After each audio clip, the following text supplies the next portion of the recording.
تکبیر، نعرہ رسالت، نعرہ حیدری، برائے تاجیل ظہور امام زمانہ بلند تر صلوات محمد، برائے صحت و کامرانی مریض مومنین بلند تر صلوات محمد آل محمد، برائے بلندی درجات مرحوم مومنین و شہدائے ملت جعفریہ بلند تر صلوات اللہم صلی علی محمد، برائے نست و نابودی دشمنان اسلام، دشمنان اہل بیت، دشمنان پاکستان، دشمنان شیعان حیدر قرار بلند تر صلوات اللہم صلی علی محمد۔ حضرت امام جعفر صادق علیہ السلام کا فرمان ہے،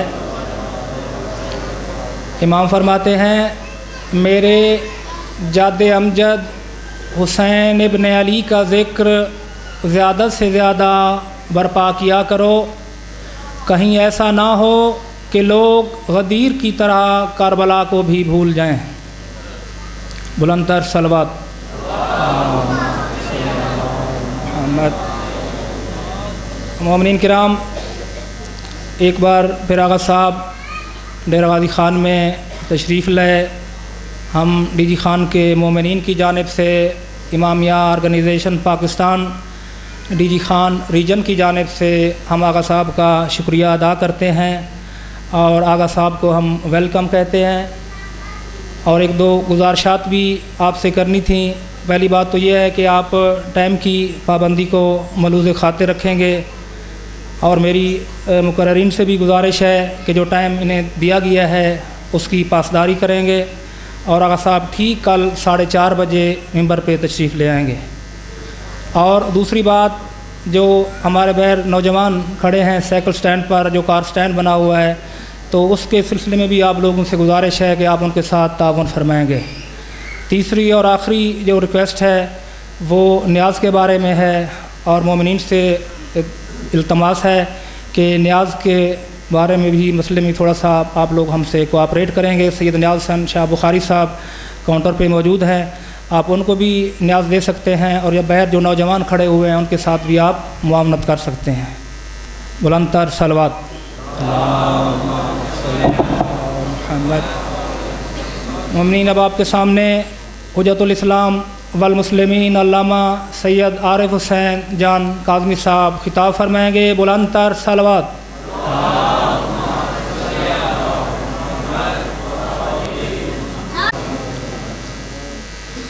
بسم اللہ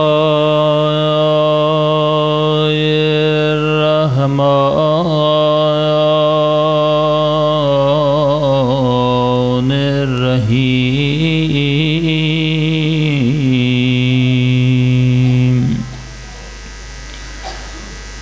الحمد للہ رب العالمین،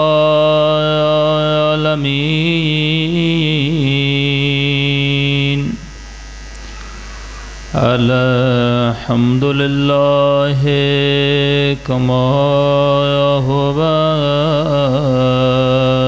اہلہ،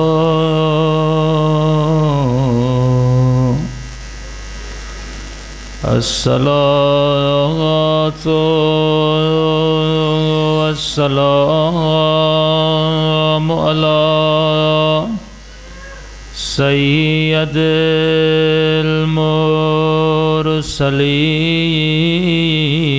المرسلین وخاتم نبیین ابی القاسم محمد، اللہم صلی علی محمد وعلی آلہ الطیبین الطاہرین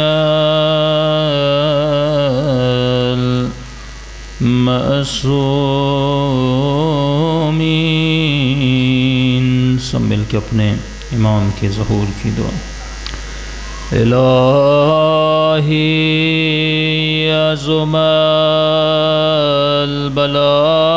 البلاء وبرح الخفاء وانكشف الغطاء وانقطع الرجاء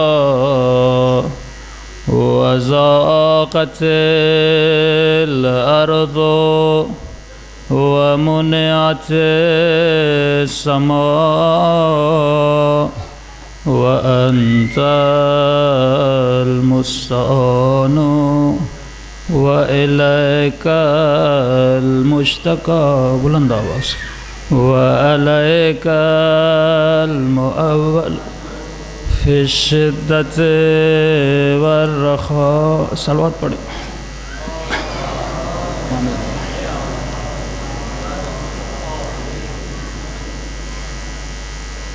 باہر دیگر صلوات پڑھیں. محمد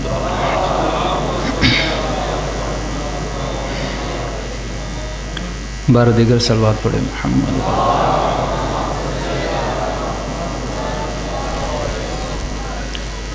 وأنت المستعان وإليك المشتكى وعليك المؤول في الشدة والرخاء.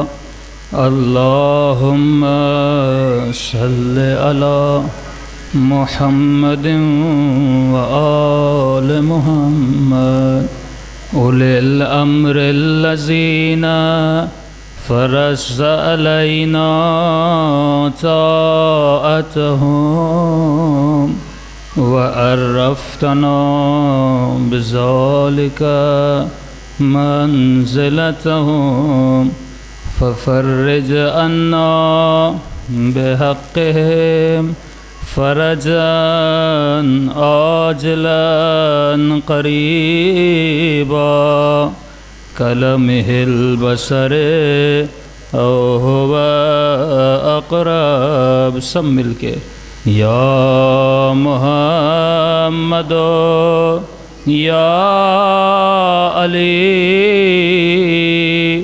یا علی یا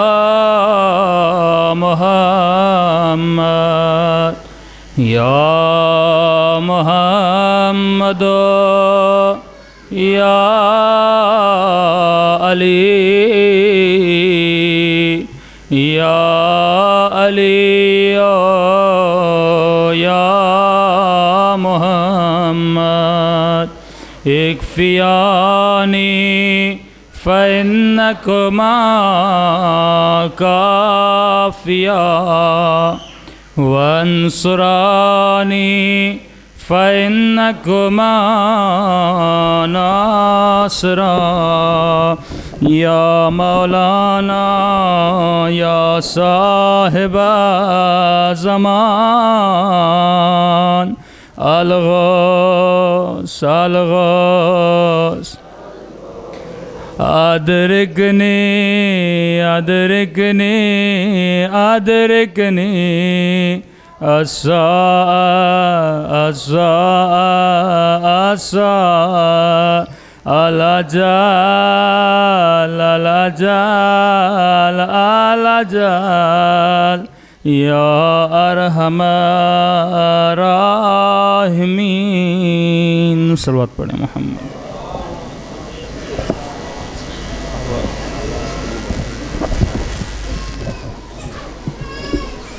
بسم اللہ الرحمن الرحیم. رب اشرح لی صدری ویسر لی امری واحلل عقدۃ من لسانی یفقهوا قولی. اما بعد فقد قال اللہ تبارک و تعالی فی محکم کتابہ المجید وفرقانہ الحمید وقولہ الحق وهو اصدق الصادقین. بسم اللہ الرحمن الرحیم. ان فی خلق السماوات والارض واختلاف اللیل والنہار لآیات لأولی الالباب الذین یذکرون اللہ قیاما وقعودا وعلی جنوبہم ویتفکرون فی خلق السماوات والارض ربنا ما خلقت ھذا باطلا سبحانک فقنا عذاب النار. صلوات پڑھیں محمد و آل محمد.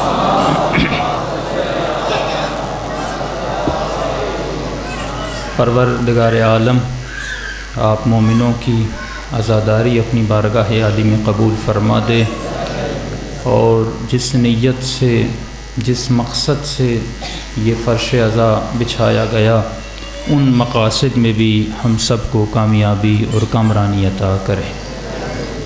بہت سارے مومنین نے شفا کے لیے کہا، ہماری طبیعت بھی کچھ ناساز ہے تو ہمارے لیے بھی دعا کریے، مومنین کے لیے بھی دعا کریے کہ پروردگار عالم اس فرش عزا کے صدقے میں تمام تر مومنوں کی پریشانیاں اور بیماریاں دور فرما دے. جس آیے کریمہ کے پڑھنے کا شرف حاصل کیا، اس میں پروردگار عالم انسانیت کو، آدمیت کو ایک عظیم پیغام کی طرف متوجہ کر رہا ہے کہ ان فی خلق السماوات والارض، اس زمین اور آسمان کے خلق ہونے میں، دن اور رات کے بدلنے میں اللہ نے تمہارے لیے نشانیاں رکھی ہیں. یہ نشانیاں وہ لوگ دیکھتے ہیں جو صاحبان عقل ہیں، جو صاحبان فکر ہیں، اور ان صاحبان فکر کی نشانی یہ ہے کہ یذکرون اللہ، اللہ کا ذکر کرتے ہیں، اٹھتے ہوئے بھی، بیٹھتے ہوئے بھی، اور راتوں کو پہلو بدلتے ہوئے بھی ذکر خدا میں مشغول رہتے ہیں. اور کیا کہتے ہیں کہ ربنا ما خلقت ھذا باطلا، اے خدا تم نے کوئی بھی چیز عبث بے مقصد خلق نہیں کی. کائنات کا جز جز، کائنات کی ہر حرکت ایک مقصد رکھتی ہے. اس کے بعد کہتے ہیں اے پروردگار عالم سبحانک، تیری ذات پاک ہے، منزہ ہے، فقنا عذاب النار، اور ہم سب کو عذاب جہنم سے بچا. صلوات پڑھیں محمد و آل.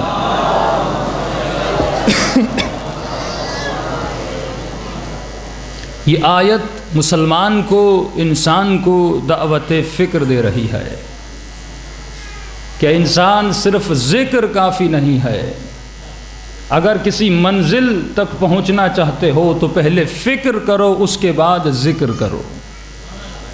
لیکن ہماری عادت یہ ہے کہ پہلے ذکر کرتے ہیں، اس کے بعد فکر کرتے ہیں. مجلس حسین میں آ کر یا حسین کہنا یہ ذکر ہے، لیکن رات کے اندھیروں میں بیٹھ کر کربلا کے پیغام کو سمجھنا یہ فکر ہے. اس دور میں ذکر کرنے والے مسلمان تو بہت ہیں، لیکن فکر کرنے والے مسلمان بہت کم ہیں. اور امام کا ایک جملہ ہے، اس کا مفہوم یہ ہے کہ اسلام کو سب سے زیادہ جس نے نقصان پہنچایا وہ ذکر کرنے والے مسلمان تھے. اگر ذکر کے ساتھ فکر کرتے کبھی اسلام کو نقصان نہ پہنچتا. ملتا ہے مولا علی ایک جنگ کے میدان میں خیمے کے اندر بیٹھے ہوئے تھے، اپنے جرنیلز کے ساتھ بیٹھے تھے. میٹنگ چل رہی تھی کہ حملہ کرنا ہے، کب حملہ کرنا ہے، اسٹریٹجی بنا رہے تھے کہ اچانک ایک بوڑھا خیمے کے اندر آتا ہے اور کہتا ہے یا علی مجھے کوئی عقیدے کا سوال کرنا ہے. جتنے جنرل سے سب پریشان ہو گئے، سب پہ ناگوار گزری. اور ایک دن کے بعد جنگ ہے، ہم اسٹریٹجی بنا رہے ہیں، کہاں پر حملہ کرنا ہے، دشمن کہاں پر حملہ کرے گا. یہ عقیدے کا سوال کرنا ہے تو محراب میں کرو، عقیدے کا سوال کرنا ہے تو جا کر مسجد میں کرو. میدان کے جنگ میں کوئی عقیدے کا سوال کرتا ہے، میدان کے جنگ میں کوئی فقہی سوال کرتا ہے. مولا علی نے سب کو بھانپ لیا. بس اتنا کہنا تھا. مولا نے بوڑھے کو کہا آگے آ جا، میں نے میدان جنگ میں آیا ہی اسی لیے ہوں تاکہ لوگوں کے عقائد کے مسائل کو حل کیا جائے. علی یہ جنگ اسی لیے لڑ رہا ہے تاکہ عقیدوں کے مسائل حل ہو جائیں، تاکہ توحید کا مسئلہ حل ہو جائے، تاکہ نبوت کا مسئلہ حل ہو جائے، تاکہ ولایت کا مسئلہ حل ہو جائے. تو مولا علی نے ہر میدان میں یہ پیغام دیا کہ جب تک انسان فکری طور پر ارتقاء پیدا نہیں کرتا تب تک اس کا کوئی ذکر قابل قبول نہیں ہے. اگر ذکر کی طرف جائیں، آئیے آج پہلی مجلس ہے، میں آپ کو ابتدا انسانیت سے بتاتا ہوا چلوں، کیونکہ اسی فکر سے قرآن سمجھ میں آتا ہے، اسی فکر سے ولایت سمجھ میں آتی ہے، اسی فکر سے اہل بیت کے فضائل سمجھ میں آتے ہیں کہ ملتا ابتداء خلقت آدم سے ہوتی ہے، اور ابتداء خلقت میں جس مخلوق نے خطا کی تھی اس نے بھی یہی خطا کی تھی کہ وہ ذکر تو کرتی تھی لیکن فکر نہ کرتی تھی۔ شیطان نے بڑی عبادت کی تھی کہ میرے چھٹے امام فرماتے ہیں اس کی عبادتوں کے صدقے میں اللہ نے اسے ملائکوں کا سردار بنا دیا تھا، لیکن اس نے آدم کو سجدہ نہ کیا، ذکر کر رہا تھا لیکن فکر نہ کر رہا تھا، اور فکر نہ کرنے کی وجہ سے ملعون بنا، فکر نہ کرنے کی وجہ سے رجیم بنا۔ جب خدا نے کہا شیطان ما منعک، کیا میں نے تجھے منع کیا تھا سجدہ نہ کرنے سے؟ آواز دیتا نہیں خدا، میں نے خود سجدہ نہیں کیا۔ کہ سجدہ کیوں نہیں کہا؟ کہ پروردگار عالم خلقتنی من نار و خلقتہ من طین، تو نے مجھے آگ سے بنایا ہے، اسے مٹی سے بنایا ہے، آگ مٹی سے افضل ہے۔ تو شیطان کی سب سے پہلی غلطی یہ تھی کہ خود کو افضل سمجھ رہا تھا، سب سے پہلی غلطی کہ خود کو افضل سمجھنا۔ ادا نے کہا اچھا کس طرح تو افضل ہے؟ کہ میں آگ سے ہوں، یہ مٹی سے ہے، آگ کو جلاؤ اوپر کی طرف جاتی ہے، مٹی کو پھینکو نیچے کی طرف آتی ہے۔ اللہ کی آواز آئی کہ میں نے آگ کو کس سے بنایا ہے؟ میں نے آگ کو درخت سے بنایا ہے۔ اے شیطان درخت کس سے بنتا ہے؟ درخت مٹی سے بنتا ہے۔ ارے مٹی سے بن کر، تراب سے بن کر تراب کے مقابلے میں جا رہے ہو تو علماء فرماتے ہیں جو تراب کے مقابلے میں گیا خدا نے اسے شیطان کہا۔ اب تصور کرو جو بو تراب کے مقابلے میں جائے گا، یقیناً وہ شیطان سے بھی بدتر ہوگا۔ خدا نے کہا میں عادل کی کرسی پر بیٹھا ہوں، اے میں تیرا عادل خدا ہوں، کبھی افضل کو مفضول کے سامنے سجدہ کرنے کے لیے نہیں کہتا، میں کہوں گا پروردگار عالم اے میرے اللہ، شیطان نے ایک سجدہ نہیں کیا تھا، تو نے اسے رجیم بنا دیا، تو نے اسے ملعون بنا دیا، تو نے اسے اپنی جنت سے نکال دیا، تو نے اسے اپنی دربار سے نکال دیا، لیکن اے پروردگار عالم ہم نے تیرے ہزاروں سجدے چھوڑے ہوئے ہیں، پھر بھی تیری دربار میں آتے ہیں، توبہ کے طلبگار ہیں، پھر بھی تیری دربار میں آتے ہیں اور یہ تقاضا کرتے ہیں اے خدا ہمیں بخش دے۔ اللہ کی آواز آئے گی اگر شیطان نے میرا سجدہ نہ کیا ہوتا میں شیطان کو بخش دیتا، لیکن شیطان نے غلطی یہ کی تھی کہ مجھے مان کر میرے بنائے ہوئے کو نہیں مانا تھا۔ جو مجھے مان کر میرے بنائے ہوئے کو نہیں مانے گا اس کا وہی حال کروں گا جو میں نے شیطان کا حال کیا تھا۔ میں کہوں گا پروردگار عالم اتنی سختی، اللہ کی آواز آئے گی اگر آج میں شیطان کو بخش دیتا، کل اگر کوئی اور میرے بنائے ہوئے کو نہ مانتا تو اسے بھی بخشنا پڑتا۔ تو خدا نے ازل سے ابد تک ایک قانون بنا دیا، ایک اصول بنا دیا کہ جس نے آدم کو نہیں مانا اس کی بھی ساری ذکری عبادتیں ختم، اور جو من کن تو مولا کو نہ مانے گا۔ یہی تو وجہ ہے نا کہ رسول خدا کے ایک بہت پیارے صحابی جب نبی خدا کے پاس آتے ہیں اور اسی جرم میں بھی ان کو شہید کیا گیا، خالد ابن ولید نے نبی خدا کے پاس آتے یا رسول اللہ مجھے بتائیے کہ ایمان کس طرح مکمل ہوتا ہے۔ بڑی لمبی چوڑی حدیث ہے، نبی فرماتے ہیں 5 وقت کی نماز کو بجا لا، حج کو بجا لا، زکوٰۃ کو بجا لا، بڑوں کا احترام کرو، چھوٹوں کا احترام کرو، بیوی کے حق کو ادا کرو، بھائیوں کے حقوق کو ادا کرو، حقوق اللہ ادا کرو، حقوق العباد ادا کرو، تمام تر چیزوں کو بتا کر کہتے ہیں یا رسول اللہ کیا اب میں جنتی بن گیا؟ نبی فرماتے نہیں، ایک شرط باقی ہے، قبولیت عبادت ایک شرط ہے۔ کہا یا رسول اللہ کون سی شرط ہے؟ وہاں سے مولا متقیان گزر رہے تھے، نبی نے علی کے چہرے کی طرف اشارہ کیا کہ جب تک اس کی معرفت اور محبت تیرے دل میں نہیں تب تک نہ تیری عبادت قبول ہے، تب تک نہ تیرا روزہ قبول ہے، تب تک نہ تیرا حج قبول ہے۔ کہتا جی یا رسول اللہ۔ اب دربار سے اٹھتا ہے، باہر جاتا ہے، نبی اپنے صحابوں کی طرف اشارہ کرتے ہیں، فرماتے ہیں اگر کسی کو کسی جنتی کو دیکھنا ہے تو یہ جنتی جا رہا ہے۔ یہ کچھ صحابہ اٹھتے ہیں اور دوڑتے ہوئے اس کے پیچھے جاتے ہیں، کہتے ہیں مبارک ہو، مبارک ہوگا۔ کیسی مبارک؟ کہ نبی خدا نے آپ کو جنتی کہہ دیا۔ کہ کہ یہ کون سی بڑی بات ہے، وہ تو جنت کے سردار ہیں، جسے چاہیں جنت دیں۔ کہ نہیں بات کچھ اور ہے۔ کہ کون سی بات ہے؟ کہ کیونکہ آپ ہیں جنتی، ہم آپ کی خدمت میں آئے ہیں کہ ہمارے لیے دعا کریں، شاید ہم بھی جنتی بن جائیں۔ بس اتنا کہنا تھا۔ اس نے غیظ و غضب میں کہا کہ خدا کا غضب ہو تمہارے اوپر، مالک جنت کی دربار سے اٹھ کر غلاموں کے پاس آئے ہو۔ کہ جیسے ان کے چہرے اتر گئے، اب دوبارہ واپس دربار میں جاتے ہیں۔ نبی خدا مسکرا کر ان کو کہتے ہیں کبھی کبھی حق کی بات انسان کو کڑوی لگتی ہے، اور اسی حسد کی بنیاد پر میں نام نہیں لینا چاہوں گا کہ اپنی خلافت اور مسلمانوں کی خلافت کا ادوار تھا، ان کو شہید کیا گیا کیونکہ انہوں نے زکوٰۃ نہ دی۔ انہوں نے کہا میں زکوٰۃ اس کو دوں گا جو حقیقی وارث ہے، جو حقیقی ولایت کا وارث ہے، اور اسی جرم میں ان کو شہید کیا گیا۔ اگر ابتداء خلقت کو دیکھیں، اگر وہاں سے انسان فکر کرے تو انسان کو سمجھ میں آتا ہے کہ جو بھی انسان گمراہ ہوا وہ صرف فکر نہ کرنے کی وجہ سے۔ ذکر انسان کو کام نہیں آتا۔ اللہ نے کیا کہا؟ شیطان میں عادل کی کرسی پر بیٹھا ہوں، میں خدا کبھی ظلم نہیں کرتا کہ تو افضل ہے، تجھے مفضول کے سامنے سجدہ کرنے کے لیے کہوں۔ مولا علی سے پوچھا گیا مولا عادل کی تعریف کیا ہے؟ عادل کہتے کسے ہیں؟ امام نے فرمایا عادل کی تعریف یہ ہے کہ ہر اس چیز کو جو جس کے لائق ہے اس کے مقام پر رکھنا، یہ عادل ہے، اور جو چیز کی لائق نہیں اس کو وہاں پر رکھو گے، یہ عدل نہیں۔ مثال دیتا ہوا چلوں، جوتی کا مقام ہے پاؤں، آپ سر پر رکھیں، یہ ظلم ہے سر کے ساتھ۔ ٹوپی، امامہ، پگڑی، اس کا مقام ہے سر، لیکن اس کو آپ رکھیں قدموں میں، یہ اس کے ساتھ ظلم ہے۔ مسلمانوں نے ظلم کیا اہل بیت علیہم السلام کے ساتھ۔ کہ عادل یہ ہے کہ جو چیز جس مقام کے لائق اس کو وہاں پہ رکھو۔ اب ایک جملہ فضیلت کا بتاتا ہوا چلوں، قبلہ آپ سب جانتے ہیں مولا علی کا وجود اور اہل بیت کا وجود عین عدل ہے، عین عدل ہے۔ عادل کے مقابلہ ان کا کوئی نہیں کر سکتا۔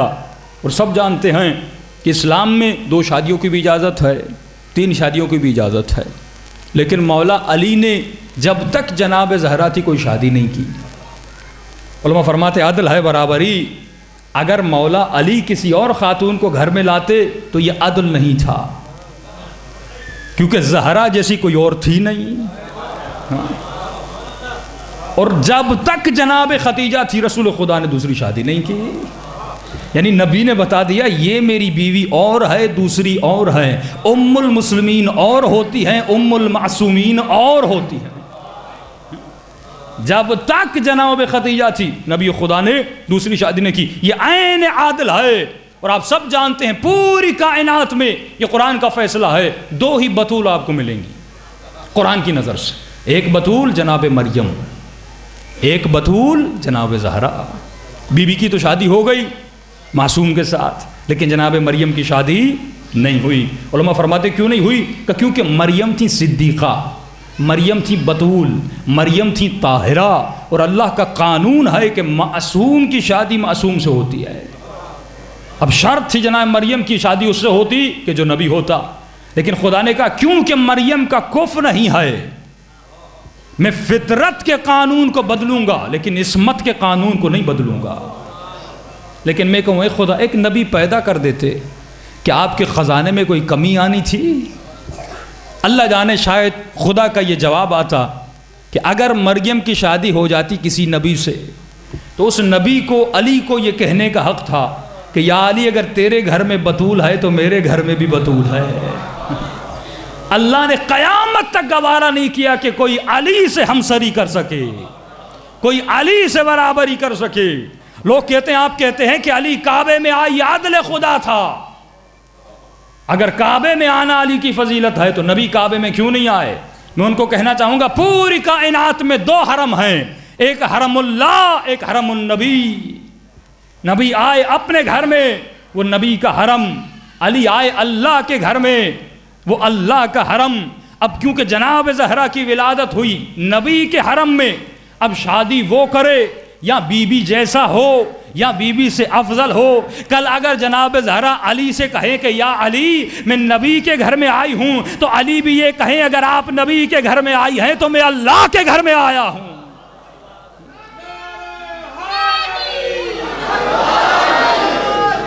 اگر آپ نبی کے گھر میں آئی ہیں تو میں علی اللہ کے گھر میں آیا ہوں۔ ہر چیز کو کائنات میں عدل کے ذریعے سے، نظم کے ذریعے سے ناپا گیا۔ اب یہ جو میں نے جملے کہے کہ قرآن میں اجازت ہے 2 شادیاں کریں، مرد حضرات کافی خوش ہوتے ہیں ان جملوں سے، کمسنا اور ثلاث و رباع، 2 3 4 شادیاں کرنا چاہو تو کر دو، لیکن وَإِنْ خِفْتُمْ، اگر ڈرتے ہو کہ عدل نہ کر سکو، فواحدہ، پھر ایک کافی ہے۔ صلوات پڑھے محمد و آل محمد۔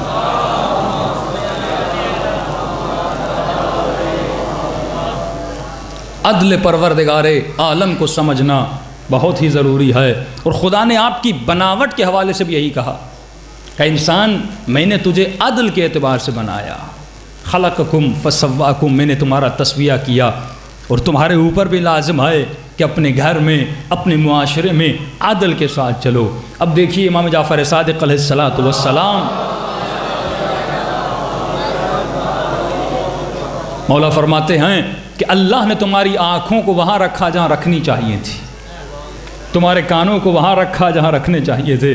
اب تصور کیجئے اگر آنکھیں یہاں پر ہوتی تو انسان دیکھتا کس طرح، اگر منہ ماتھے پر ہوتا تو ہمیں حیوانوں کی طرح کھانا ہوتا، اگر کان آگے پیچھے ہوتے تو انسان کو اللہ نے بنایا پورے عدل کے اعتبار کے ساتھ۔ اب اگر میں کسی مسلمان کو کہہ دوں، عام سی مثال دیتا ہوا چلوں، کہ قبلہ کسی کی آنکھ نکل گئی، اب میں کہوں قبلہ آنکھ کی جگہ پر کان لگا دو، تو مانے گا کوئی مسلمان؟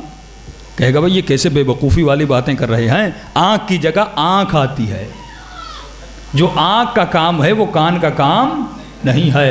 اگر کان کٹ گیا کہوں کان کی جگہ پہ ناک لگا دو، تو کہے گا کان کی جگہ پہ کان، آنکھ کی جگہ پہ آنکھ۔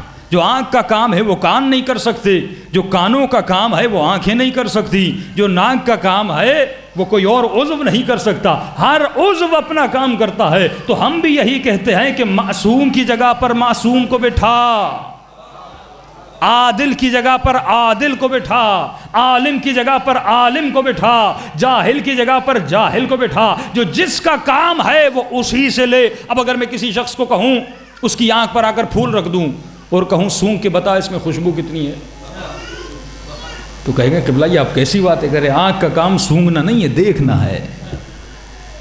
ناک پہ گرم چائے کا کپ رکھ کے بتاؤں بتا چینی کتنی ہے، تو کہے گا ناک کا کام چکھنا نہیں ہے، ناک کا کام سونگھنا ہے۔ تو مسلمان اتنی تو عقل ہے کہ ناک سونگتی نہیں، لیکن اتنی عقل نہیں کہ عالموں کے منبر پر جاہلوں کو بٹھا دیتا ہے۔ جو کام عصمت سے لینا ہے وہ تو کام غیروں سے لیتا ہے۔ تو اگر عدل الہی کو انسان سمجھ جاتا، اگر قانون عصمت کو سمجھ جاتا، اگر قانون ولایت کو سمجھ جاتا، تو انسان کبھی گمراہ نہ ہوتا۔ آج مسلمانوں کا معاشرہ ذلت میں کیوں پڑا ہوا ہے؟ آج مسلمانوں کا معاشرہ خواری میں کیوں پڑا ہوا ہے؟ کیونکہ انہوں نے معصوموں کے دروں کو چھوڑا۔ اگر عصمت کے در کو چھوڑو گے تو دنیا میں بھی بدبختی ملے گی اور آخرت میں بھی بدبختی ملے گی۔ یہی وجہ ہے کہ میرے معصوم امام فرماتے ہیں اگر دنیا اہل بیت کے دروازے کو نہ چھوڑتی کبھی دنیا گمراہ نہ ہو جاتی۔ آج ہم اہل بیت سے محبت تو کرتے ہیں لیکن ایک جملہ کہتا ہوا آگے بڑھوں، معصوم فرماتے ہیں جس طرح مسلمان نبی سے محبت کرتے ہیں، کبھی نبی کی جوتیاں اٹھا رہے ہیں، کبھی اہل بیت کے نعت پڑھ رہے ہیں، کبھی ان کے لیے مدیح سرائی کر رہے ہیں، مولا فرماتے ہیں محبت بغیر معرفت کے بت پرستی ہے۔ محبت بغیر معرفت کے بت پرستی ہے۔ ایک ہندو جو کسی بت کی پوجا کرتا ہے، اس پہ پھول بھی چڑھاتا ہے، پتیاں نچھاور کرتا ہے، اپنا پیسہ قربان کرتا ہے، بڑے بڑے میل جا کر کسی بت کدے کی طرف جاتا ہے تاکہ مجھے زیارت ہو جائے، لیکن اسے معرفت نہیں ہے کہ یہ بت ہے، اس بت کی معرفت نہیں ہے، یہ کیسے بنا، اس میں کیا ہے۔ مولا فرماتے ہیں بغیر معرفت کے محبت بت پرستی ہے، کیونکہ خالی محبت انسان کو کام نہیں آتی جب تک ہمارے وجود میں معرفت نہ پائی جائے۔ کیا کوفے والوں کو حسین ابن علی سے محبت نہیں تھی لیکن معرفت نہیں تھی۔ ایک ایسا شخص بھی ملتا ہے میدان کربلا میں کہ آخری رات تک امام حسین کے خیمے میں موجود تھا، لیکن امام کہتے اگر جانا ہے تو چلے جا، کہتا نہیں یا حسین جب تک یہ تعداد آپ کے ساتھ میں رہوں گا لیکن جب میں دیکھوں گا آپ تنہا ہو گئے اور شکست کے قریب ہیں، میں آپ کو چھوڑ کے چلا جاؤں گا۔ اور یہی ہوا جب امام کے سارے اصحاب شہید ہو گئے، مولا تک و تنہا رہ گئے، اس وقت کہتا حسین مجھے اجازت دیجیے، مجھے جانا ہے، کیونکہ میں آپ کی موت دیکھ رہا ہوں، میں آپ کا مرنا دیکھ رہا ہوں، میں مرنا نہیں چاہتا۔ یہ شکست ہے کیونکہ امام کی معرفت نہیں تھی، محبت تھی۔ جب تک محبت تھی ساتھ تھی، لیکن جن کے دلوں میں معرفت تھی وہ یہی جملہ کہتے تھے کہ موت کیا ہے؟ فرمایا احلا من العسل، شہد سے زیادہ میٹھی۔ جن کے پاس معرفت تھی، ہاتھوں میں ہتھکڑیاں ہیں، کمر میں لنگر ہے، پاؤں میں بیڑیاں ہیں، کہ مولا سجاد کا یہ جملہ رونے کے لیے کافی ہے کہ کوفے سے شام،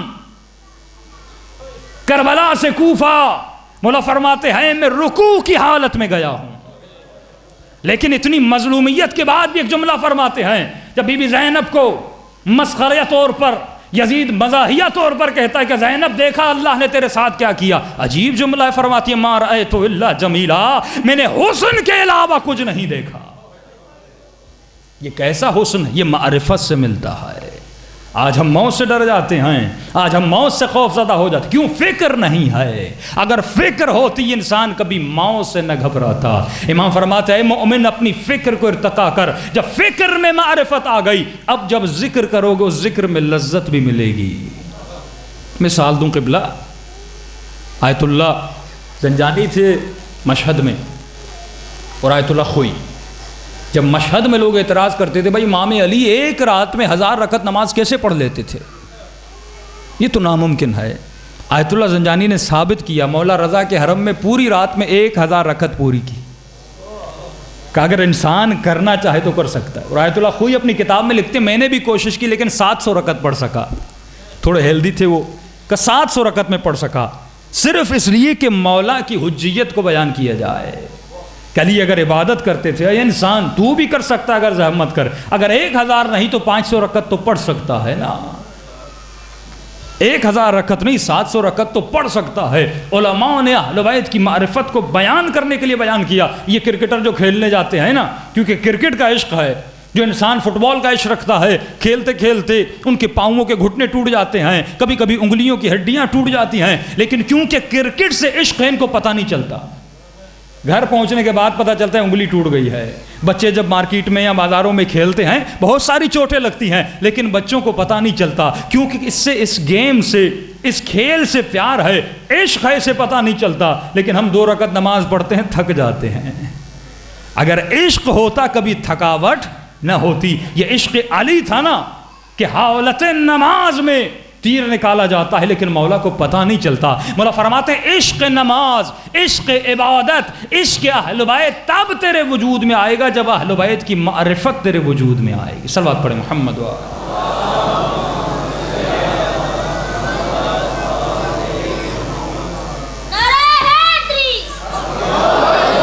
یہ روح انسانی تب جا کر بلند ہوتی ہے جب انسان اپنی روح کو سمجھے، اپنے مقام کو سمجھے۔ مولا علی فرماتے ہیں انسان جب تک زندہ ہے اللہ کا شکریہ ادا کرو۔ کہ مولا کیوں؟ کہ قرض دار ہے، بیمار ہے، بے اولاد ہے، ہر حال میں اللہ کا شکر کر۔ کہ مولا کیوں؟ مولا فرماتے سب سے پہلی بات کہ خدا جب جس بندے سے زیادہ محبت کرنے لگتا ہے، جب اسے اپنے قریب لانا چاہتا ہے تو مصیبتوں کے پہاڑ اس پہ ٹوٹ پڑتے ہیں، کیونکہ اسے آزمائش میں ڈالتا ہے۔ بھائی ہم تو اپنی جگہ پر، لیکن خدا جتنی حسین سے محبت کرتا تھا یا ہے، کوئی اور کرتا ہے حسین سے اتنی محبت، لیکن جس سے اتنی محبت اس کے اوپر اتنی مصیبتیں، کیونکہ آخرت میں اتنا مقام ان کا اتنا بلند ہے۔ مولا فرماتے جب تک زندہ ہے شکریہ ادا کر۔ کہ خدایا کیوں؟ کہ کیونکہ جب تک زندہ ہے تیرا نامہ اعمال کھلا ہے، تیری سانسیں چل رہی ہیں، ایک نیکی بڑھا سکتا ہے، ایک برائی گھٹا سکتا ہے، لیکن مولا فرماتے جب تو مر جائے گا یہ نامہ اعمال بند ہو جائے گا، اب نیکی بڑھا نہیں سکتا، برائی گھٹا نہیں سکتا۔ مولا فرماتے اے شخص، اے انسان گنہگار، قبرستان چلا جا کر دیکھ جو تجھ سے عمر میں بڑے تھے وہ بھی قبروں کے نیچے دفن ہے۔ جو تجھ سے عمر میں چھوٹے تھے وہ بھی قبروں کے نیچے دفن ہیں، جو تیری ہم عمر تھے وہ بھی مر چکے ہیں، جو تجھ سے زیادہ تندرست اور صحت مند تھے وہ بھی قبروں کے اندر لیٹے ہوئے ہیں۔ اب اللہ کا شکر کر کے تو چل بھی رہا ہے اور ذکر حسین سن بھی رہا ہے۔ اسی فرش عزا پر بہت سارے مومن تھے، پچھلے سال موجود تھے، اس امام بارگاہ کے بانی اللہ ان کی مغفرت فرمائے، وہ بھی موجود تھے، لیکن اس سال موجود نہیں ہے، یعنی نامہ اعمال بند ہو چکا۔ اب وہ جو مرحوم ہو گئے وہ کس کے محتاج بن گئے؟ آپ کے محتاج بن گئے۔ مولا فرماتے اللہ کا شکریہ ادا کیا کر، اور یہ شکریہ تب ادا ہوگا جب انسان اپنی روح کو پاک کرے گا۔ مولا فرماتے دیکھ ایک چھوٹا سا پرندہ ہے، اس کے پر میں چھوٹا سا پتھر ڈال دے، یہ پرواز نہیں کر سکتا، پرواز کرنے کی طاقت ہے لیکن اڑ نہیں سکتا۔ کہ اے مومن تو بھی پرواز کر سکتا ہے، لیکن کیسے پرواز کرے گا جب تیری روح کے ساتھ گناہوں کے پتھر بندھے ہوئے ہیں؟ تو تب جا کر بلند ہوگا جب دنیا سے چلا جائے، اپنی قبر میں چلا جائے، جب مٹی کے منوں کے نیچے دفن ہو جائے، اب تیری روح کے اندر اتنی طاقت ہو کہ مٹی کے منوں سے نکل کر حسین کی قبر پر جا سکے۔ یہ طاقت کب ملے گی؟ جب روح کو بلند کریں گے۔ ہم نے پوری زندگی اپنے جسموں کی خدمت کی، پوری زندگی جسم کی پوجا میں لگا دی۔ کھانا ہے تو جسم کے لیے، پینا ہے تو جسم کے لیے، اچھا کپڑا ہے تو جسم کے لیے، لیکن قبلہ یہ سوچا جائے 24 گھنٹہ ہم نے روح کے لیے کیا کیا؟ تو جواب ملتا ہے کہ ہم نے کچھ بھی نہیں کیا۔ اور آج کل تو تعجب ہوتا ہے کہ جب کسی جوان کو کسی حرام کے بارے میں بتایا جاتا ہے، کسی مومن کو کسی واجب کے بارے میں بتایا جاتا ہے، تو ٹی وی پر، میڈیا پر یہ سوالات اٹھائے جاتے ہیں۔ جس طرح آج کل پاکستان میں میوزک گانا بجانا عام ہو گیا، ہر نوجوان کی موبائل کو دیکھا جائے، ہر گھر میں چلے جائیں تو یہ شیطان کی آواز ٹی وی سے آ رہی ہے، کیونکہ انسان کی روح کو نقصان پہنچ رہا ہے۔ اگر کسی اخبار میں یہ آرٹیکل چھپ گیا کہ فلاں ملک میں فلاں مریض تھے، ڈپریشن کے شکار تھے، اور انہوں نے میوزک سے ان کا علاج کیا، تو نوجوان آ کر کہتے ہیں قبلہ وہاں پر میوزک سے علاج ہو رہا ہے، اور آپ ملا کہہ رہے ہیں کہ میوزک حرام ہے۔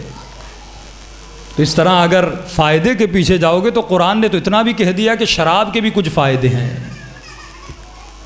لیکن مولا فرماتے ہیں ہو سکتا ہے کہ یہ شراب تمہارے جسم کو فائدہ دے دے، لیکن انسان کی روح کو تباہ کر دیتا ہے۔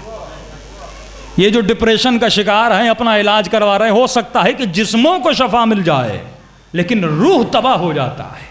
ہم یہاں پر روح کو بچانے کے لیے آئے ہیں، جسم تو مٹی میں مل جاتا ہے۔ اگر کسی کو کہیں یہ داڑھی رکھیے تو کہتے ہیں فائدہ کیا؟ آج کل تو کتابیں چھپنے لگی داڑھی رکھنے سے دانت کمزور ہوتے ہیں۔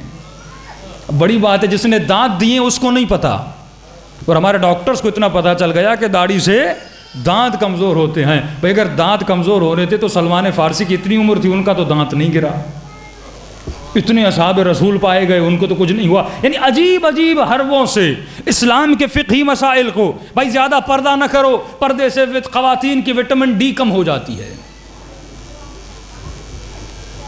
اب وہ خاتون کی وٹامن ڈی کم ہوگی جو 24 گھنٹہ معاشرے میں گھومے گی۔ لیکن جناب زہرا سے پوچھا گیا بی بی خواتین کے لیے بہترین مقام کون سا ہے، بہترین جگہ کون سی؟ بھی فرماتی ہے کنج خانے، یعنی گھر کا کنارہ۔ اب سیدھی بات ہے، صبح سے لے کر جب باہر گھومیں گی اور حجاب میں بھی ہوں گی تو ظاہر سی بات ہے سورج نہیں پڑے گا، بدن میں وٹامن ڈی کی کمی ہو جائے گی۔ لیکن خاتون کی بیوی فرماتی ہے بہترین مقام ہے خواتین کے لیے اپنا گھر۔ اللہ نے ان نسلوں کی جو مستقبل میں جا کر سفیر حسین بنیں گی، ان کی ہدایت کی ذمہ داری خواتین پہ ڈالی، اور مردوں کے لیے کیا کہ شیخ الکبیر یہ اپنے گھر کا مجاہد ہے، اس کے اوپر فرض ہے کہ اپنی بیوی کی ضرورت بھی پوری کرے، اپنے بچوں کی بھی ضرورت پوری کرے۔ لیکن معاشرہ اس بگاڑ کی طرف چلا گیا۔ یہ سوال ہوتا ہے داڑھی کا کیا فائدہ؟ خمس دیں گے تو نقصان ہو جائے گا، مال کم ہو جائے گا، اگر یہ عمل کریں گے تو یہ نقصان ہو جائے گا، اگر اس واجب پہ عمل کریں گے تو اس کا کیا فائدہ ہے؟ تو معصوم کا جملہ سنیے، معصوم فرماتے ہیں اگر فائدے کے پیچھے جانا تھا تو کبھی حسین کربلا کی طرف نہ بڑھتے۔ کیا مدینے سے چلنے والوں کو پتا نہیں تھا کہ کربلا میں موت ہے؟ کیا بی بی زینب کو پتا نہیں تھا جو جو آپ سے مجھ سے زیادہ باحیا تھیں، باعفت تھیں، صدیقہ تھیں، طاہرہ تھیں، جو کبھی اپنے گھر سے باہر نہ نکلیں، جو جب محمل پر چڑھتی تھیں تو سید زادے اطراف میں آ جاتے تھے، اس ادب و احترام سے بیوی کو اماریوں پہ چڑھایا جاتا تھا۔ کیا امام سجاد کو پتہ نہیں تھا کہ کربلا میں محملوں کو لوٹا جائے گا، چادروں کو لوٹا جائے گا، بازاروں میں لے جایا جائے گا، لیکن چادر کو لٹایا، گردن کو قربان کیا، کس لیے؟ کیونکہ جسم کے فائدوں کو نہیں دیکھ رہے تھے، روح کے فائدے کو دیکھ رہے تھے۔ اگر روحانی طاقت کو بڑھانا ہے تو قربانی دینا پڑتی ہے، 100% بھی اگر نقصان ہو، لیکن اگر دین کا حکم ہے اس کام کو کرنا ہوتا ہے۔ قبلہ اگر میں فائدے بتانا شروع کر دوں تو یہودی بھی وہ عمل کرے گا نا، جو کافر ہے وہ بھی عمل کرے گا، فائدے کے پیچھے تو ہر کوئی ہوتا ہے۔ ایک دوائی آپ کو بتاؤں اس میں فائدہ ہے تو ہر انسان کھائے گا۔ اب ایک واقعہ سنیے، اس میں مکمل اسلام بیان کیا جاتا ہے۔ فرماتے کہ بامعرفت شخص نے ایک غلام کو خریدا، غلام کو لے کر گھر لے آیا۔ اب جیسے غلام گھر میں آیا، مختلف جگہوں سے غلام آتے تھے، حبش سے، ایران سے، مختلف ملکوں سے غلاموں کو لایا جاتا، تو ان کا رہن سہن الگ تھا، ان کا کھانا پینا الگ تھا۔ غلام کو کہا، غلام کھانے میں کیا پسند کرو گے؟ تعجب سے دیکھتا ہے آقا کی طرف، کہتے آقا یہ کیسی باتیں کر رہے، جو کھلائیں گے کھاؤں گا۔ کب پہننے میں کیا پسند کرو گے؟ ہر کسی کا اپنا لباس، اپنی ثقافت، اپنا کلچر ہوتا ہے۔ کہ آقا یہ کیسی باتیں کر رہے ہیں، جو پہنائیں گے پہنوں گا۔ آخری سوال کیا کہ سونا کہاں پسند کرو گے؟ زمین پر، چارپائی پر؟ ہر کسی کے سونے کا انداز الگ ہوتا ہے، مختلف جگہوں پہ نیند آتی، گھر کے اندر سوؤ گے، گھر کے باہر سوؤ گے۔ تعجب سے پوچھتے آقا یہ کیسی باتیں کر رہے ہیں، آپ میرے آقا ہیں، جو کھلانا چاہیں مجھے دے دیں، جو پلانا چاہیں مجھے پہنا دیں، جہاں پر سلانا چاہتے ہیں سلا دیں۔ اتنا کہنا تھا، اس کے آقا نے رونا شروع کر دیا، پریشانی کے عالم میں کہنے لگا آقا مجھ سے غلطی ہو گئی کیا؟ میں نے غلط جواب دے دیا؟ کہ نہیں، تجھ سے غلطی نہیں ہوئی، میں اس لیے دیکھ کے رو رہا ہوں، میں نے تجھے بنایا نہیں، میں تیرا کریٹر نہیں ہوں، میں تیرا خالق نہیں ہوں، میں نے تجھے خریدا ہے، لیکن تیری اطاعت کو دیکھ کے رو رہا ہوں کہ تو وہی پہنے گا جو میں پہناؤں گا، تو وہی کھائے گا جو میں کھلاؤں گا، تو وہی سوئے گا جہاں میں سلاؤں گا۔ کہ تم نے 3 جوابوں میں مجھے پورا اسلام بتا دیا،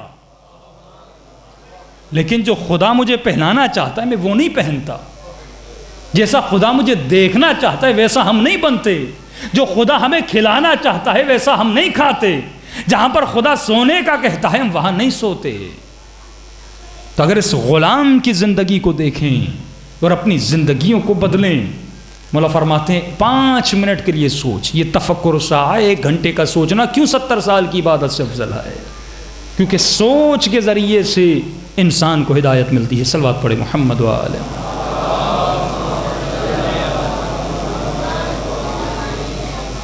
کربلا کا میدان درسگاہ حسین ابن علی ہے۔ کربلا کے میدان سے اپنے وجود میں انقلاب کو پیدا کریے۔ ایک ایرانی نوجوان تھا، خواب کے عالم میں امام زمانہ کو دیکھتا ہے، بڑا عجیب خواب ہے، یہ آپ کے رونے کے لیے کافی ہے۔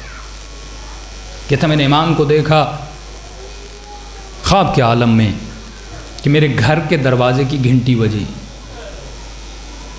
اب جیسے انٹرکام ہوتے ہیں تصویر آتی ہے، کہتا میں نے انٹرکام اٹھایا، میں نے کہا کون ہے؟ تو پیچھے سے آواز آئی سید مہدی۔ کہتے جیسے آواز آئی خواب میں پہچان گیا کہ میرا آقا ہے۔ اب میں دروازے کو نہیں کھول رہا تھا کیونکہ میرے گھر میں لعب و لہب کا سامان تھا، ایسا سامان تھا کہ امام اندر آتے تو میں مولا کے سامنے شربن، میں نے کہا مولا تھوڑی دیر ٹھہریے، میں ابھی خود آتا ہوں دروازہ کھولتا ہوں۔ کہ اتنی دیر میں ڈش کا سامان تھا، میوزک کا سامان تھا، حرام کا سامان تھا، میں نے جلدی جلدی بکھیر کے خواب کے عالم میں کمرے میں ڈالا، دوڑتا ہوا نیچے گیا، لیکن دروازے پہ آقا نہیں تھے، مولا جا چکے تھے۔ کہتا میں خواب میں دوڑنے لگا، اپنے امام کو ڈھونڈنے لگا، گلیوں میں دوڑ دوڑ کے دور سے دیکھا ایک سید جا رہا ہے۔ میں امام کے پیچھے گیا اور میں نے دیکھا مولا کی آنکھوں سے آنسو بہ رہے ہیں اور اللہ سے شکوہ کر رہے ہیں۔ کہتے پروردگار عالم میں اتنا مظلوم ہوں، اگر کسی شیعہ کے دروازہ کھٹکھٹاتا ہوں کوئی مجھ پہ دروازہ بھی نہیں کھولتا۔ کیا یہ امام کی مظلومیت کے لیے کافی نہیں ہے؟ کہ واقعاً کیا ہمارے گھروں کا وہ ماحول ہے، ہمارے وجود کا وہ ماحول ہے کہ امام زمانہ آ سکیں؟ کیا اس دل میں اتنی پاکی ہے کہ مولا اس دل میں داخل ہو سکیں؟ کیا یہ روح اتنی بلند ہے کہ ہم مولا کو دعوت دے سکیں؟ علماء فرماتے ہیں کربلا سے امام زمانہ کی غیبت تک یہ دور اتنا اہم ہے، اگر مومن و مسلمان اس کو مطالعہ کرے اس کے دل میں ایمان بڑھ جائے۔ کیا آپ کیا سوچتے ہیں کہ ان زمانوں میں شیعہ موجود نہیں تھے؟ شیعہ تھے۔ یہ کوفی کیا حسین کو نہیں مانتے تھے؟ مانتے تھے۔ اگر نہ مانتے تو توابین کا لشکر نہ بنتا، توبہ کر کے دشمن کے ساتھ یہ دوبارہ نہ لڑتے۔ اگر نہ مانتے یہ اتنا غم و غصہ نہ کرتے، اگر نہ مانتے تو ماتم و گریہ نہ کرتے۔ مانتے تھے لیکن روحیں پاک نہیں تھیں، معرفت وجود میں نہیں تھی۔ معصوم فرماتے ہیں اللہ نے ہر امام کو بھیجا لیکن اس زمانے کی قوموں نے اپنے امام میں وقت کا قدر نہیں کی۔ ایک امام سجدے میں شہید ہوتا ہے، امام حسن کو میدان جنگ میں تکو تنہا چھوڑ دیا جاتا ہے، اپنے لشکر میں منافقتیں ہوتی ہیں، بے وفائیاں ہوتی ہیں۔ امام حسین کو کربلا میں تکو تنہا چھوڑ دیا جاتا ہے، امام زین العابدین کو زہر دیا جاتا ہے، مولا باقر کو زہر دیا جاتا ہے، 7ویں امام کو کئی سال قید میں چھوڑ دیا جاتا ہے کہ جب جنازہ آتا ہے کیا اتنے شیعہ نہیں تھے کہ امام کا جنازہ اٹھاتے؟ کیا 100 شیعہ نہیں تھے کہ امام کا جنازہ اٹھاتے؟ لیکن حکومتوں سے ڈرتے تھے، دلوں میں خوف تھا، دلوں میں دنیا کے حکمرانوں کا تو خوف تھا لیکن خدا کا خوف نہیں تھا۔ یہی 8ویں امام کے ساتھ ہوا، یہی 9ویں امام کے ساتھ ہوا۔ 9ویں امام کی تو کیا مظلومیت کہ 3 دن تک امام کا جنازہ چھت پہ رکھ دیا جاتا ہے، ملون تالیاں بجاتی ہیں کہ کوئی امام کے رونے کی آواز کو نہ سن لے۔ یہی عالم 10ویں امام کا، 11ویں امام کا۔ اب اللہ کی آواز آئی، بس بہت میں نے ولی بھیجے۔ مزے سے شیعہ ملتے بھی تھے، ہاں شیعوں نے قربانیاں بھی دی، قربانیاں بھی بہت ہیں، میسم جیسے، کمیل جیسے، ابو ذر جیسے قربانیاں دینے والوں نے قربانیاں دے دی، لیکن جو موت سے ڈرتے تھے انہوں نے امام کا ساتھ چھوڑ دیا۔ مانتے تھے، روحی فدا کہتے تھے کہ مولا میری جان آپ پہ فدا ہو، لیکن وقت آتا تھا بھاگ جاتے تھے، کیونکہ اولاد سے زیادہ محبت تھی، اپنے وجود سے زیادہ محبت تھی، امام سے محبت نہیں تھی۔ اللہ کی آواز آئی، اب بس، اب میں اپنا آخری جانشین پردے غیب میں بھیج دوں گا۔ علماء فرماتے یہ مخصوصاً ہمارے اوپر عذاب الہی ہے کہ اس زمانے کے لوگوں نے قدر نہیں کی، قیمت نہیں کی۔ اب اللہ کی آواز آئے گی، ترستے رہو گے لیکن زہرا کے لال کو دیکھ نہیں سکو گے، پکارتے رہو گے لیکن زہرا کے لال کی آواز کو سن نہیں سکو گے۔ دوسرے تو مانتے نہیں نا، آپ تو مانتے ہیں نا، ان کا عقیدہ ہے پیدا نہیں ہوئے، آپ کا عقیدہ ہے مولا زندہ ہیں، اسی دنیا میں ہے، اسی زمین پر ہے، ہماری مجلسوں میں آتے ہیں کہ جب مولا کا ظہور ہوگا ہر شیعہ یہ کہے گا ارے میں نے دیکھا تھا لیکن پہچان نہیں سکا۔ آج اتنا عمل کرو، اتنی عبادتیں کرو، پھر جا کر امام کی زیارت نصیب ہو۔ آج محروم کیوں ہیں؟ اور تب امام کا جا کر ظہور ہوگا جب ویسے جا کر پیدا ہوں گے جیسے کربلا میں موجود تھے، جب اپنا وجود کربلا کے شہیدوں جیسا بناؤ گے، جب اس مقام پہ پہنچو گے کہ مولا اب ہر چیز آپ پر فدا ہے، اپنی زندگیوں میں ہر واجب کو جب ترک نہ کرو گے، اس پہ عمل کرو گے، ہر حرام کو ترک کرو گے، پھر خود دیکھنا امام زمانہ تمہیں جواب دیں گے۔ ایسے مومن بھی تھے جو مشہد میں جاتے ہیں اور امام رضا کو سلام کرتے ہیں تو مولا رضا اس سلام کا جواب دیتے ہیں۔ ایک واقعہ بتاؤں، ورما صاحب کی طرف بڑھوں۔ ایک نوجوان تھا، تمام تر مکمل دین کے اعمال پہ عمل کرتا تھا، لیکن آج کل معاشرے میں جو چیز کم ہوتی جاتی ہے وہ بڑوں کا احترام، والدین کا احترام۔ ہم دن بدن بدتمیز ہوتے جا رہے ہیں۔ اس کے بوڑھے ماں اور باپ تھا، یہ بھی عاشق حسین تھا، ماں باپ بھی عاشق حسین تھے۔ دونوں ماں باپ نے بیٹے کے اوپر ڈیوٹی رکھی تھی کہ جب بھی کربلا جاؤ تو ہمیں ساتھ لے کر جاؤ۔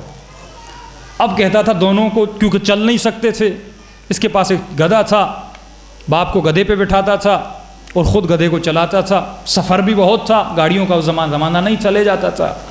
کب باری میں نے رکھی ہوئی تھی، ایک شب جمعہ آئی، دونوں ماں اور باپ نے ضد کی کہ ہمیں دونوں کو لے چلو۔ اب باری باپ کی تھی لیکن ماں نے ضد کی کہ میں بھی چلوں گی. کہا آپ کا اگلا ہفتہ ہے. کہتی بیٹا میں بیمار ہوں، شاید اگلے ہفتے تک زندہ نہ رہوں. آخری بار حسین کے روزے کی زیارت کرنا چاہتی ہوں. اب کہتا ہے ماں باپ نے اصرار کیا، کیا کرتا؟ کہتا ہے میں نے اپنی بوڑھی ماں کو اپنی کمر پہ اٹھایا اور باپ کو اس حیوان پہ بٹھا دیا، دونوں کو لے جا. راستے میں شدید بارش ہو گئی. اب کبھی اس کو بٹھاتا تھا، اس کو اپنی پیٹھ پہ سوار کرتا تھا. بڑی محنتوں کے بعد کشالوں کے ساتھ میرے کپڑے پورے میلے ہو گئے. جا کر بڑی محنت کے بعد امام حسین کے روزے پر پہنچا. جیسے ماں باپ کو امام کے روزے میں چھوڑا، وہاں پر امام کے روزے کی طرف دیکھ کر میں نے کہا السلام علیک یا ابا عبداللہ. جیسے سلام کیا واپس جواب آئی وعلیک السلام، تم پر بھی ہمارا سلام ہو.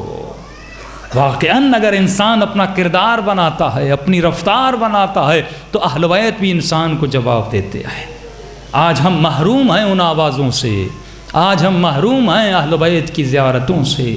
کربلا جاتے ہیں لیکن معرفت کے ساتھ زیارت نہیں کرتے. انشاءاللہ کل بیان کریں گے کہ اس معرفت حاصل کرنے کے لیے مومن کیا کرے کہ اس کے قلب میں معرفت امام حاصل ہو جائے. قبلہ ذرا اپنی وجود کو دیکھیے. کوئی نوجوان 20 سال کا ہے، کوئی 40 سال کا، کوئی 50 سال کا. اتنی عمر گزر گئی، کیا پایا کیا کھویا. مولا فرماتے زندگی آنکھ جھپکنے میں گزر جاتی ہے. آج جوان ہے کل بوڑھا ہو جائے گا. اور اے مومن موت کبھی پوچھ کے نہیں آتی. اپنا کردار کو ایسا بنا کہ قبر میں جب اترے اور جب علی تمہاری زیارت کے لیے آئیں تو سرخ روح ہو کر مولا کو سلامی دے.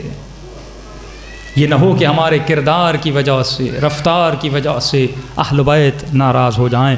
اور معصوم فرماتے یہ مجلسیں، یہ عزاداریاں، ان کا بھی مقصد ہے.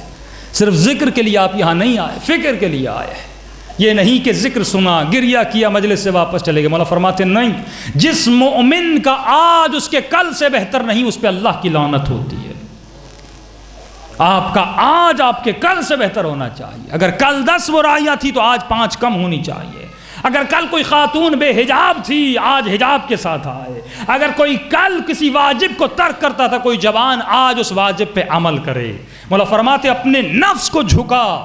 یہ اتنا سرکش ہے کہ میں انسان تجھے جہنم کی طرف لے جاتا ہے. اور دیکھ کربلا کے میدان کو کہ وہاں پر 18 سال کا کڑیل جوان ہے، لیکن کیا محبت ہے موت سے، کیا قربانی ہے امام حسین کی.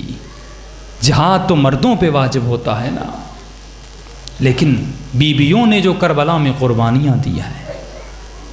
فرماتے ہیں مدینے سے جب یہ قافلہ چلنے والا تھا، جناب زینب نے جناب عبداللہ سے کہہ دیا تھا جب نکاح کے وقت کہ جب بھی میرے بھائی کو میری ضرورت ہوگی مجھے منع نہ کرنا. فرماتی جب محملوں پہ بیویوں کو چڑھایا جا رہا تھا، وہاں پہ جناب عبداللہ دوڑتے ہوئے آئے اور کہنے لگے آقا زادی ٹھہر جائیے، اس راستے میں آپ کو اکیلا جانے نہیں دوں گا، میرے 2 بچوں کو بھی اپنے ساتھ لے جائیے. عجیب معرفت ہے عزیزان محترم. حسین مدینے سے چل رہے تھے، سارا مدینہ رو رہا تھا، لیکن صرف حسین کا گھرانہ حسین کے ساتھ چلا. معرفت نہیں تھی. واقعاً اگر معرفت ہوتی کوئی حسین کو نہ چھوڑتا. اپنی دنیا کو خریدا لیکن اپنی آخرت کو تباہ کیا. مجلس حسین میں آ کر آخرت کو حسین ابن علی کے ہاتھوں سے خریدو. کہ مولا فرماتے ہیں اے مومن یہ فرش عزا جو ہے نا، جب یہاں پر بیٹھے ہوئے ملائک حسین کی مجلس کے بعد آسمانوں کی طرف جاتے ہیں تو آسمان کے ملائک ان ملائکوں کو کہتے ہیں کہ کہاں سے آ رہے ہو، تمہارے وجود سے عجیب خوشبو آ رہی ہے. کہتے ہیں ہم فرش عزا سے آ رہے ہیں. تمام تر ملائک جس جگہ پہ مجلس ہوتی ہے اپنے پروں کر عزاداروں کے پاؤں کے نیچے سے مس کر کے دوبارہ واپس جاتے ہیں. مولا فرماتے ہیں مجلس وہ مقام ہے جہاں پر دعائیں قبول ہوتی ہیں. کہ مولا کیوں؟ کیونکہ مجلس میں ہماری دادی زہرا آتی ہیں، اور جب دادی آ جائیں تو تمام تر اولاد اور معصومین بھی آتے ہیں. جب آپ دعائیں کرتے ہیں روتے ہیں تو آپ کی دعاؤں کے لیے معصومین آمین کہتے ہیں. یہ مقام فرش عزا ہے. یہ نعمت اللہ نے آپ کو دی، کسی اور کو نہیں دی. اور ہم یہی عرض کرنے آئے ہیں جناب زہرا کی خدمت میں کہ بی بی جان ہم نے بڑی خطائیں کیں، بڑی غلطیاں کی. اس مجلس کے صدقے میں بی بی ہمارے حق میں دعا کریے ہم ایسے بن جائیں جیسے آپ کے بیٹے امام زمانہ ہمیں دیکھنا چاہتے ہیں، ہم ایسے بن جائیں جیسے امام حسین ہمیں دیکھنا چاہتے ہیں، سب مل جائیں۔ اللہم صلی علی محمد و آل محمد، بلند آواز، اللہم صلی علی محمد، اللہم صلی علی محمد و آل، بلند آواز، اللہم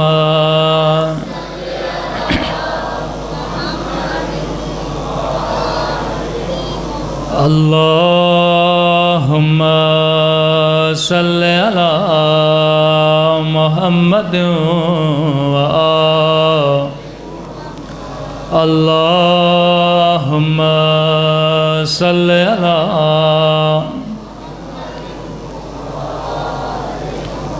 اللہم صلی علی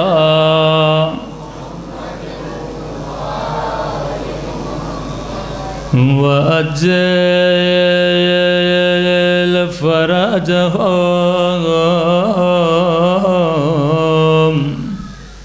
وَأَجِّلْ فَرَجَهُمْ، یعنی اے وارث خون علی اکبر، مولا امام زمانہ میں شرمندہ ہوں، اے وارث چادر زینب، مولا امام زمانہ میں شرمندہ ہوں، اے وارث جناب سکینہ، مولا امام زمانہ میں شرمندہ ہوں، اے زندان شام کی اندھیری راتوں میں سکینہ کے گریے کے وارث، اے گردن سے بندھی ہوئی ہاتھوں کے وارث، اے زینب کے زخمی ہاتھوں کے وارث، اے حسین کی کٹی ہوئی گردن کے وارث، اے عباس کی زخمی آنکھ کے وارث، اے علی اکبر کے سینے میں لگی برچھی کے وارث، اے علی اصغر کی خشک زباں کے وارث، امام زمانہ میں شرمندہ ہوں۔ عزیزو آپ پانی روتے ہیں لیکن امام زمانہ فرماتے ہیں مومن میں خون روتا ہوں، میں قربان امام زمانہ کی مظلومیت پہ۔ امام فرماتے ہیں مومن تو سن کے روتا ہے لیکن میں دیکھ دیکھ کے روتا ہوں، مولا مجھے نہیں معلوم آپ نے کیا کیا دیکھا، اللہ جانے زینب کی چادر کا اترنا کیسے دیکھا ہوگا،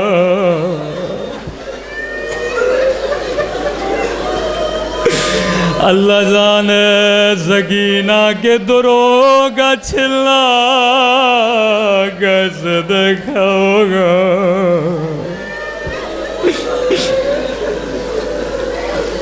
اللہ جانے سید سجاد کا جلے ہوئے خیموں سے نکلنا کیسے دیکھا ہوگا. وہ میرا مظلوم سجاد امام جس نے نہ بابا کو کفن دیا نہ زندان شام میں بہن کو کفن دیا، جو رو رو کے کہتے تھے بابا بابا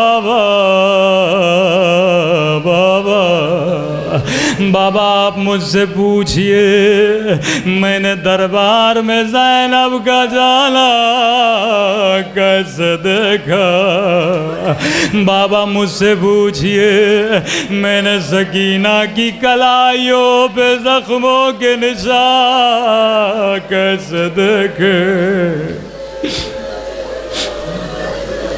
مولا امام زمانہ ہم شرمندہ ہیں، لیکن آپ نے خود فرمایا اے عزادار حسین کی مجلس میں آ جا، آ کر گریہ کرو، آ کر توبہ کرو، میں ضمانت دیتا ہوں اللہ تجھے بخشے گا. لیکن میرے چھٹے امام فرماتے ہیں عزادار اے مومن جب بھی حسین کی مجلس میں گریہ کرو تو گھٹ گھٹ کے نہ رویا کرو، اگر رونا نہ آئے تو رونے جیسی شکل بنا کے رویا کرو. امام کا صحابی ہے، رو رو کے رومال گیلا ہو گیا، لیکن امام نے فرمایا تو نے رونے کا حق ادا نہیں کیا. کہ مولا حق ادا کیسے ہوگا؟ امام نے فرمایا اس طرح رویا کرو جس طرح میری دادی زہرا فریادیں کر کے روتی ہے.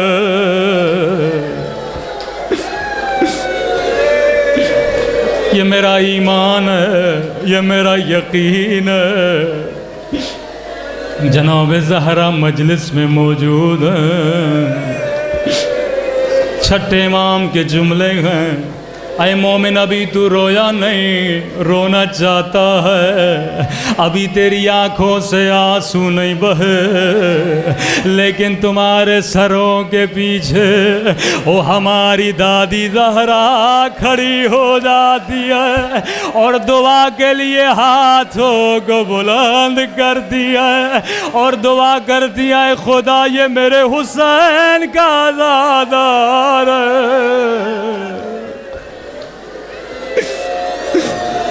اسے بخش دے، اسے بخش دے. بڑے خوش نصیب ہو آج بی بی کی زبان پہ تیرا نام ہے. بی بی میں اس قابل نہیں، میں بڑا خطاکار ہوں، ہم بڑے خطاکار ہیں کہ آپ کی زبان پہ ہمارا نام ہو، لیکن یہ حسین کا صدقہ ہے. آئی آج خدا کو ایسا واسطہ دے کہ خدا کبھی رد نہ کرے. اے خدا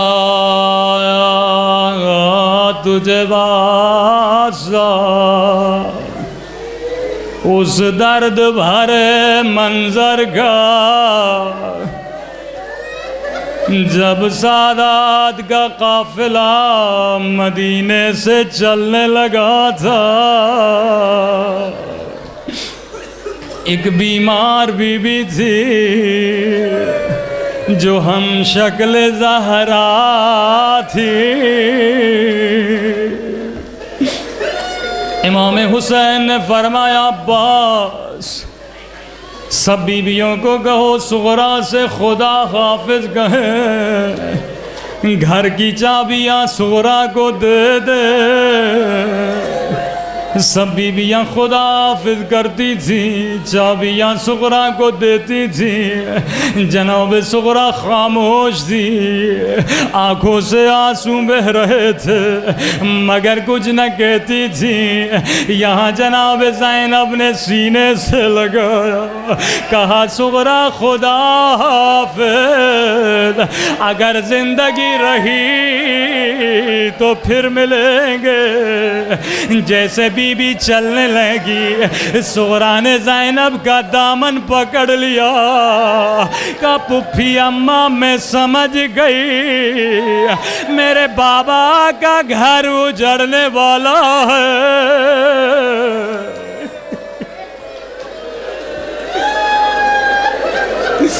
میں سمجھ گئی اب میرا بابا واپس نہیں آئے گا، اب میرا اکبر واپس نہیں آئے گا۔ جناب زینب نے کہا سغرا تجھے کیسے پتہ چلا؟ اس بات کا علم میرے علاوہ حسین کے علاوہ کسی کو نہیں تھا۔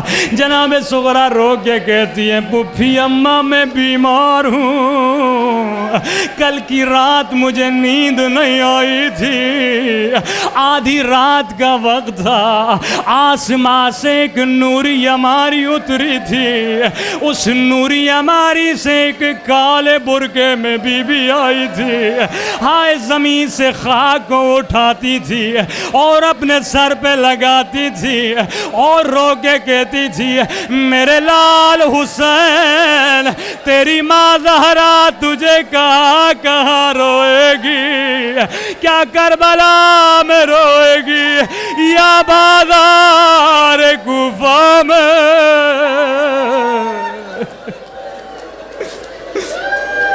پھپھی اماں میں سمجھ گئی اب میرا بابا واپس نہیں آئے گا۔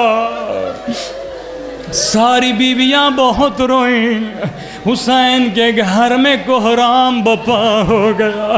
زینب نے کہا عباس جلدی سے حسین کو بلا کے لا، امام حسین آتے ہیں۔ جناب زینب فرماتی ہیں حسین بھیا اگر سغرا کے نہ چلنے کی وجہ اس کی بیماری ہے میں زینب خیال رکھوں گی، اگر سغرا کے نہ چلنے کی وجہ اس کی ناتوانی ہے میں خیال رکھوں گی، لیکن بھیا حسین اگر کوئی اور وجہ ہے تو مجھے بتائیے۔ امام حسین فرماتے ہیں زینب میری مجبوری سمجھو،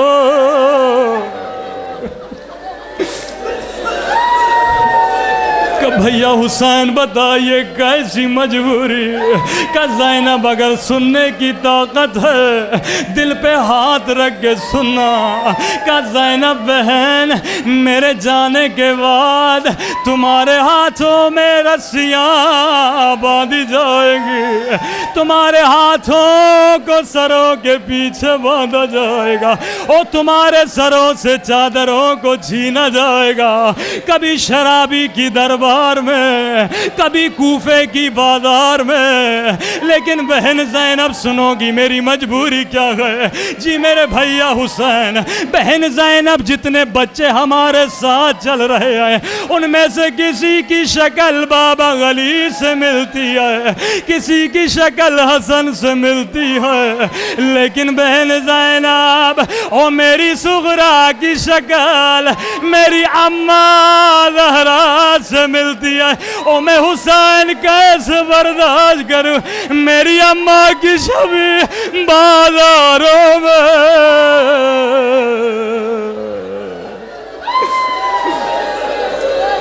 میری اماں کی شبیہ درباروں میں پھرائی جائے۔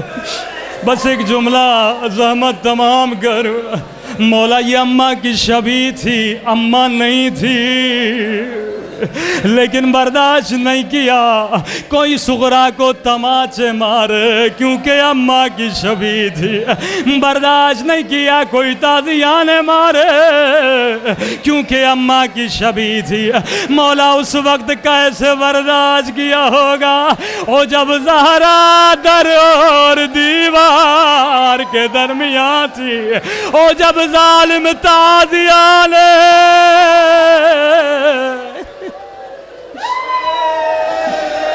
اللہ لعنت اللہ علی القوم الظالمین وسیعلم ای منقلب ینقلبون۔ پروردگارہ تجھے واسطہ سادات کی مظلومیت کا، تجھے واسطہ امام حسین کی مظلومیت کا، حاضرین مجلس میں جتنے مومن ہیں ان کی جتنے پریشانیاں ہیں انہیں دور فرما دے۔ ہماری آخری دعا پروردگارہ ہمارے مولا اور آقا امام زمانہ کا ظہور فرما۔ ربنا تقبل منا انک انت السمیع العلیم۔